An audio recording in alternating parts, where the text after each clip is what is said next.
Hi, I'm Simon. And I'm Cindy. We farm at Corrigan. Our property is 3,710 hectares. We grow barley, canola, wheat and lupins. We also run sheep and cattle. And I guess we're constantly learning and evolving, and our business is changing. Nowadays with our farm, we're probably an average size farm. When we began farming, Simon was an agronomist and cropping was what we knew, so we went total cropping. We've integrated both cattle and sheep, and now we've been looking at introducing winter fodder systems as opposed to kind of set stocking. It's similar to rotational grazing. We'll sow fodder into adjacent paddocks and we'll rotate the livestock across those two. So we have these spell periods and allow the fodder to recover.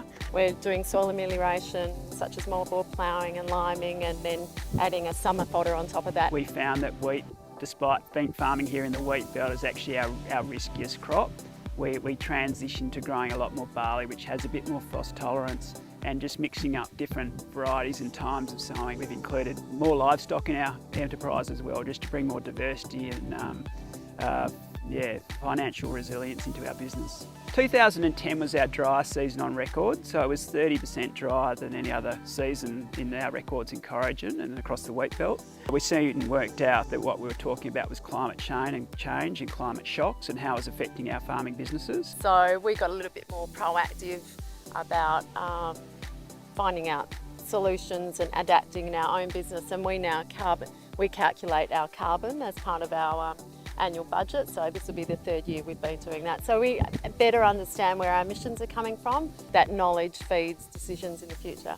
Not only surviving but thriving. We want to improve, we're learning off other people, we're educating ourselves, we're adapting, but there's also more that we can do, but we're learning along the way. We want to be the best we can at our job of farming, but also looking after the landscape. The brave and courageous thing is making that first step. And then you start on a small scale, trial things, and then it gets bigger and it goes from there. There's changing expectations of consumers, banks, insurance companies that are putting some sort of pressure and stresses on our farming business and risks and opportunities. We are supplying food to markets, so we need to keep in touch with what consumers' expectations are and what we can deliver on that. And certainly sustainability is becoming really important. It's a sustainable business, both economically but also environmentally.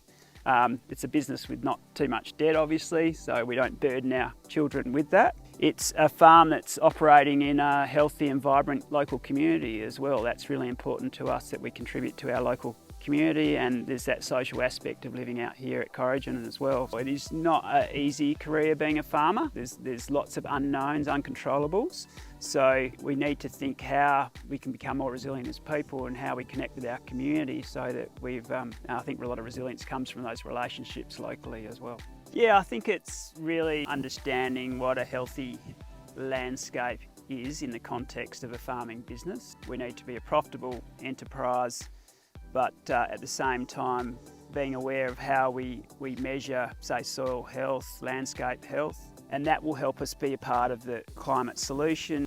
Not only do we want to have a resilient farm, we want to try and store carbon in our landscapes. To be part of a supportive network gives you courage to really tackle some difficult and complex issues. You gather momentum, and that's part of the courage. We're all braver to take that bigger step forward. Sharing with other people, whether it's friends in the city or family, just that sense of pride. You know, we are doing the best we can with animals. We're looking out for animal welfare. We care for the landscape.